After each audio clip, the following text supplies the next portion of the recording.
So if beautiful books are the answer, then what is the question? And today we're going to be unboxing this new book right here. I'm going to be taking you guys through it, talking about why beautiful books are important, at least 3 different things that I can think of. This is a new book, right? It's not that new. It's a new sort of pressing of this book, The Pathless Path, by my friend Paul Millard. I was just on his podcast last week, I think, that was able to publish that episode. So go check that out if you guys haven't yet. But this is going to be a fun way to kind of take a look at what he's done here with his book, self-publishing, and just kind of the excitement around this story of authors not just being able to publish a book, say, like on Amazon, that is like a paperback, but making a really high-quality book. And we'll get into why that is so important for our focus and for a few other things. Mind you, this packaging is great. I'm also in a new location, which I should probably address. Maybe I'll make a future video talking more about that. But this desk is like 150 years old. I think it was my father's grandfather's.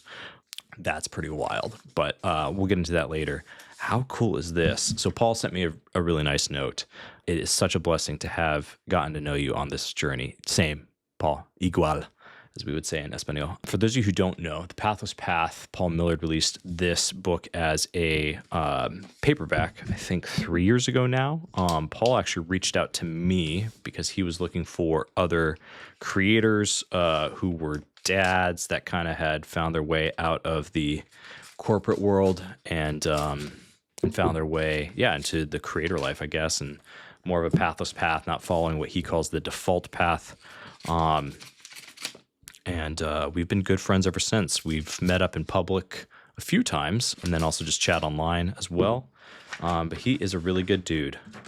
And wow, look at this. This is cool, man. It's always cool when your friends make something really special. It's always super inspiring. Let's get this out of the way. Get this out of the way. Let's plop this right down here.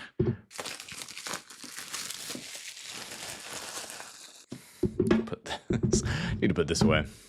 So I think Paul and I talked a little bit about this in the podcast episode we did.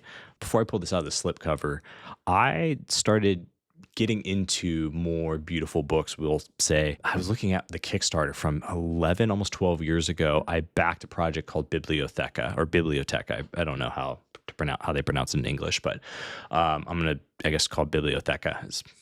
Yeah, why not? That project was like a really beautiful multi-volume set of the Bible that had been cloth bound. And that kind of got me on this journey of having a different experience with the Bible. The Bible is kind of always this thing that I feel like would be quoted at me by certain people in my family especially. And I wanted to know the Bible inside and out. And rather than dive in and try to memorize every single verse, reading the Bibliotheca Bible, which has no verse markings, has no chapter markings, which is how most of history, the Bible had been compiled, right? It was just the books. It didn't have this like meticulous chopped up verses and everything. And just reading the Bible more as a story, reading it more as like this, I guess the way that it was originally written and intended to be read as these like books and these letters to believers and these prophecies, all these things, that changed my relationship with the Bible. Like I think that really helped me have a healthier version of my faith, helped me enjoy my religion, which is a big thing that I found in this whole Pathless Path journey. But yeah, that was what kicked off then. I got a copy of the Steele Brothers pressing of Walden, which is one of the most beautiful books I've ever purchased. Craig Maud's books. I'm a big fan of Craig Maud. I have both couple editions of Kisa by Kisa, which I've unboxed on this channel. I'll link that in the description below. A few years ago, I think I unboxed one of those editions. And also Things Become Other Things, another beautiful book. And I have a collection of books since I'm not at my house right now. Can't be pulling them all out here, but I was talking with Paul maybe a year or two ago now, and we were talking about this whole beautiful book idea. All out of the blue, Paul just tells me that he's made this book. So let's take a look at it. And I guess full disclosure, Paul did send this to me. I'll link this down below. If you haven't read The Pathless Path, though, it is available on Amazon. The audiobook's there as well. And you can absolutely read it. I would highly recommend it. Oh, this is so cool. This is so rad. The Pathless Path is an alternative to the default path. It is an embrace of uncertainty and discomfort. It is a call to adventure in a world that tells us to conform. It is also a gentle reminder to laugh when things feel out of control and trusting that an uncertain future is not a problem to be solved. And I love the little details here of just like this sort of, I don't know, foliage and some dirt and like a path, really, like finding the path out. Well done, Paul. And I love that the door is like there's a little window to that door in the slipcover. So that's what that looks like. Bring that out. I really love the posters on the wall here. It's like effort and success, right? The motivational posters that you see in offices and you think, wow, that's kind of weird. Now I know, oh man, the illustrations in here, these are so cool. These are so good. Oh, some of these quote pages are just beautiful. Absolutely beautiful. Wow.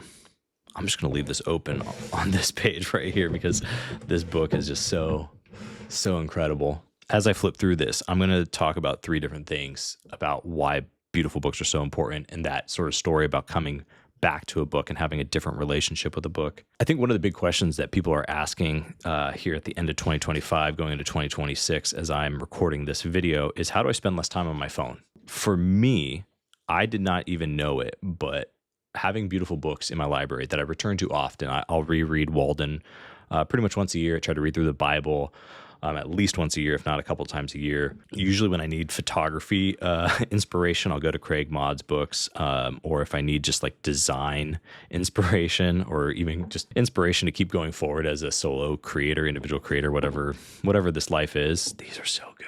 Look at these chapter markings. Another book that 10 Classics just released. I think they just released a deluxe edition of Teresa of Avila's Interior Castle, which is probably the most influential book that I've read outside of the Bible on prayer.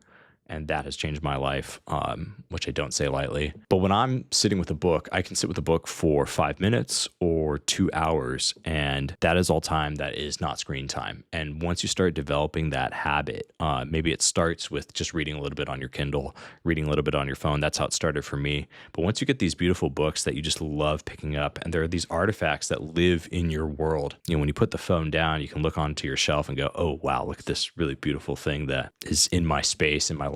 I could pick that up, and that will be so much healthier for me. Oh wow, this is cool. This is cool to see how all these pages have been done. So yeah, if you want to spend less time on your phone, having beautiful books that you want to pick up, not treating books as disposable things. Sure, maybe you want to like get acquainted with a book. You buy the paperback, you buy the Kindle version of it. But if it's something that's impactful to you, I think having the artifact of something like this is so important and so powerful because you'll return to it. I know with Paul's book, I've reread, I have the audiobook, I have the paperback, I have the Kindle version, mostly so like I could search through things. I've listened to the audiobook, I've read the paperback a couple times now, and it's one of those books I just keep coming back to. I think someone I once saw call it the 4-hour work week for sort of this generation or sort of this decade. And I don't think that's wrong. I would have to agree with that. This is probably on par with that, if not a little bit more. I don't know. I think Paul's work knows nothing on Tim Ferriss, but there's something about Paul's writing that touches the soul a little bit differently. Oh, these pages, whatever the sort of finish on these pages are, they feel so good. They're very crisp but smooth. It almost doesn't feel right. It doesn't feel like these should be this good. One of the questions I get a lot from people is like, how do I slow down, right? Like, okay, I can spend no time on my phone. I can put my phone away, but I still feel like my life is super fast. As a parent, I could tell you this, like there's something about just like the chaos of having kids and that life that's really, it can just move at a speed that feels just like a speed you can't keep up with. I have found that not only having like my own books, but like my kids, like my son, he's already at the point where he can flip through a book and look at the pictures and pick up some of the words. If I tell him, hey, I'm going to get one of your books. We're going to read together for 30 minutes this morning after breakfast. That is a way that I can get some time in to slow down with myself. Also allow my family to slow down, like while my wife and my daughter are waking up and getting ready for the day. Having a physical object that sort of anchors you into the world, that physically slows you down, that can match something like what your kids what your kids can have too, right? Like setting that example for them. That's been a huge thing for me in slowing down my life, especially as a father and a husband, is having books that I want to open for myself and setting that example for my kids. Now, obviously, my kid sometimes is going to want me to read to him, and that's totally fine. He likes looking at my books. I'll read him now, like some of these things. I don't think he fully understands it quite yet, but I'm setting that example for him. I'm showing him that this is something that's important. And one of the things I've been really stoked on with being a parent is my kid, he might watch a little bit of TV here and there. We're really tight on that and making sure that that's not overblown, but because he watches us go outside and go on hikes and do things out in the forest or out, on family land, whatever we're doing, he watches us journal. He watches us read books. If I offer my son the opportunity to read to him or have him read one of his books or go outside, do something, even journal, he has a little field notes, which I need to make a whole separate video on. Like when he watches me journal, he would rather do all those things than passively watch a movie on TV. And I hope that lasts. I'm definitely not a perfect parent. Having beautiful books is part of, I think, that example of showing your kids that, hey, this is actually more important. And there are beautiful things out there that can be enjoyed that aren't screens.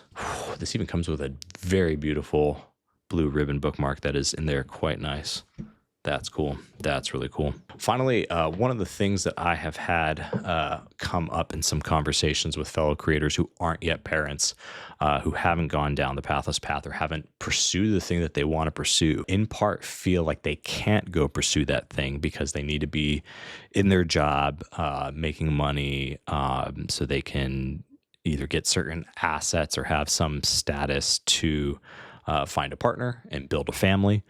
And that was one of the things that Paul and I bonded on early, was like, if you feel called to have something more interesting about you than just your work or whatever status of where you went to college or how much money you make or however big your house is or what car you drive, like if that's something that you want, and all those things can be good things in your life, but if that's controlling your life and steering you away from the things that you feel called to, or the things that you feel like you need to do with your life, I think going on the pathless path and having some beautiful books that sort of signal some of that information to a partner or to a spouse. Like when I pre-ordered Bibliotheca, my wife and I were just about to get engaged. We'd probably been dating for a little over a year, but because I took my sort of faith more seriously, even though like I still feel like I know nothing. I still feel like I know a fraction of that. And same with the Pathless Path idea, same with like Walden and like trying to understand how many different species of trees just all exist around me, which feels like something that should be easy enough to do, but I feel like I'm not there yet. Taking those little bits of your story seriously, in my opinion, is one of the more attractive things to a partner, that like I would look for in a partner, and also that I think you would want a partner to look for in you. Like there's something about coming back to a story and going deeper on something that you could have a conversation about it, that you can make changes to your life based on the information that you've meditated on or contemplated. And so when it comes to being more interesting or having, I would even just say, the life that you want, having those sort of codexes, those little bits, those books that represent that life, I think that's something special. This paper feels way too good. I have to ask Paul how he put all this together. This was a treat. Oh. All right, if any of you are still here, I just want to say thank you for hanging out on this video. If you're not subscribed to the channel, please do. It really does help us out. Go check out Paul. I'll link his channel, the YouTube interview that we did. I think it's also a podcast. I'll link where you can find his book, both on Amazon and also this really unique, beautiful pressing of it here in this, I believe this is a cloth-bound cover here, along with just this amazing paper that he did for this. Well done, Paul. Being in a new location, like 1,000 miles away, recording a video from my normal space, I've like forgot my own outro. Subscribe to this channel if you haven't yet. Be kind, both in life and in the comments below. Like this video, send good vibes across the internet. We will do it again soon. All right, later.